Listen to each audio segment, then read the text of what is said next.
Hey everybody, Shoebox Legends here. Thanks for joining me for a very special edition of the Slab and Gab installment where I look at a graded card or multiple graded cards from my sports card collection. And this is, I say, a very special episode because the approach that I'm trying to take in 2022 for my collection is to land a handful of very significant big cards that I'm probably overdue in acquiring during the course of the year. So obviously going to survive in between with cheap pickups and low-hanging fruit type of stuff, but more so even than in years past, going to make a concerted effort to chase down cards off of a list that I've made here. Now, I'm not going to share the list on the channel right now. It would sort of be anticlimactic and spoil the surprises that are hopefully still to come later this year on the channel and for my collection, but I assure you that it exists. I've shared the contents of it with a couple of my collecting buddies just to kind of keep myself honest. And I've got about 10 to 12 pretty big cards on this list. Now, I won't end up with all of them. That would be buying these at a rate of one per month this calendar year, which I'm just not going to be able to do given the significance of some of these cards. But I wanted to have a goal to aim at. This is sort of a big year for me, 2022, for a variety of reasons. Other than the fact that I'm going to turn 40 years old this year, later on in the midst of this crazy pandemic and political world that we're living through. It also represents my 15th anniversary of being in this hobby as an adult. And shortly I'll be hitting my first anniversary of being here on the YouTube platform as well. So plenty of reasons to celebrate this year and try to land some big cards for the collection. And I have the first one off of that list in hand. It's already come in here in the early part of January, so it feels good to knock one of these off the list. And as the backdrop would inform you of, this is going to be a pretty significant hockey card. So when I was making my list, I started to think about iconic hockey rookie cards, or more accurately, the rookie cards of the best players in hockey history. And started working my way down the list and became, very obvious that I had a glaring hole very early on. And that is the card that I've acquired here today. So without further ado, I've already gabbed here to cover the gab portion of the Slab and Gab for almost 3 minutes. Let's just get to the slab and show it off. My latest hockey pickup that I am so proud to have in the collection is the 1980-81 O-Pee-Chee Mark Messier rookie card. Moose, as he was affectionately known, was, obviously one of the greatest players in the history of the league. I'm not going to turn this into a 15-minute long video where I review all of his career, accolades and awards. You can go look that up online, but I will touch on a few of them here. He won 6 Stanley Cup championships. And, it's easy to say that the guy on the left here, Gretzky, was definitely a contributor to the first few of those. The first 4 Stanley Cups that Messier won, he was on the team with Gretzky when the Oilers were just, the best franchise, certainly in the NHL and maybe in sports during the mid-'80s there.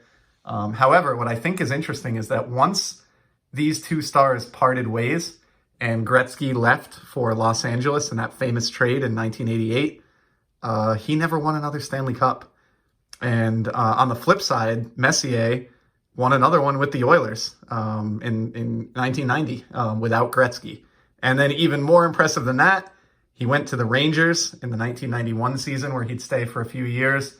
And then famously in 1994, captained the Rangers to the Stanley Cup, which broke a drought for them that was in excess of 50 years in between Stanley Cup championships. And in doing so, Messier became, and is still to this day, the only NHL player to captain 2 different franchises to a Stanley Cup championship. So 6 Stanley Cups, perhaps the last 2 of which were the most impressive because he did them, sans Gretzky.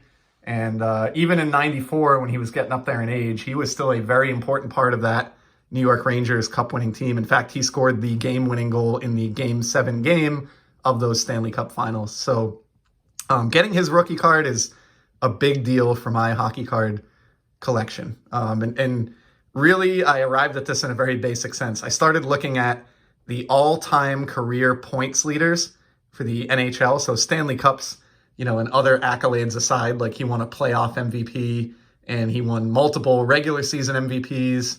But all of that aside, he accumulated a massive amount of points over his lengthy NHL career. So Wayne Gretzky obviously is the all-time career points leader in the league, and I'm fortunate enough that I already had his rookie, which I've shown off plenty of times.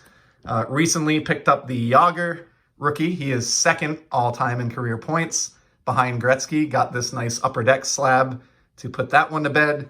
And the third player in career points on that very impressive list is none other than Mark Messier. So this card completes the trifecta for me of, having a slabbed version of the rookie card of the top 3 point producers in the history of the NHL. And on a personal note, this is a cool one because I first traveled to New York City with my dad in the summer of 1994.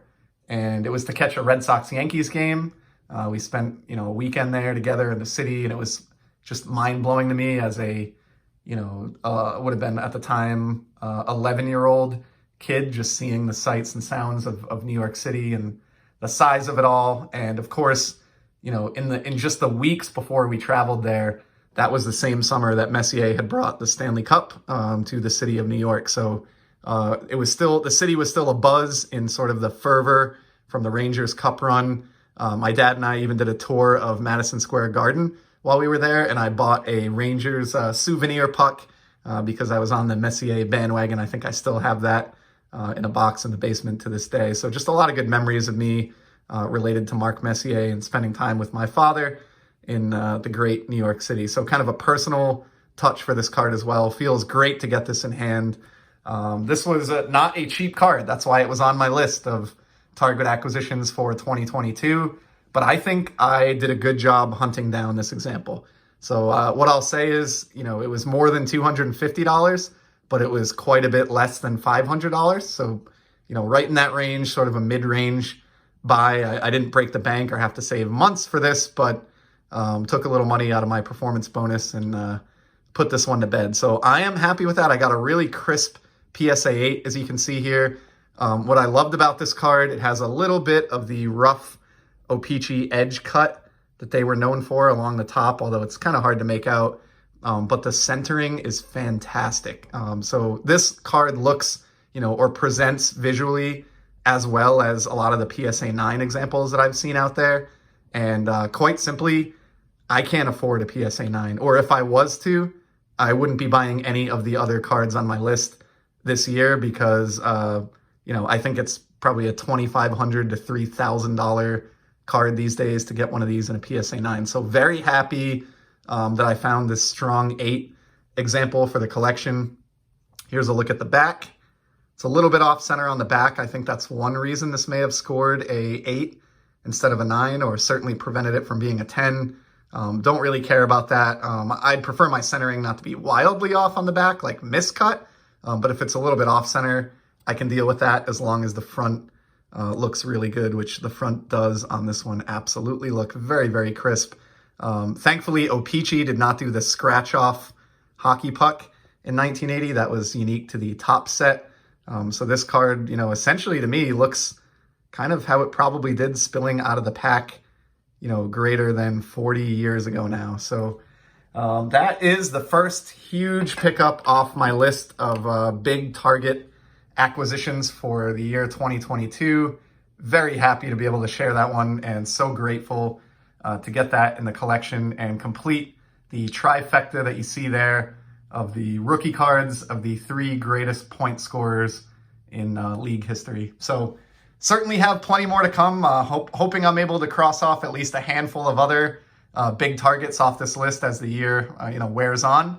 But for now, really happy to have that one in hand and at least make some progress early on here towards that pretty lofty goal for my collection. So hope you enjoyed this one. Certainly appreciate you stopping by. Would love to hear your thoughts in the comments about the Messier rookie card, or any other key cards that would be worth me going after for my hockey collection or otherwise. And anyway, in the meantime, I hope you enjoyed this, and I will certainly be back in the very near future with some more sports card content. Until then, Take care.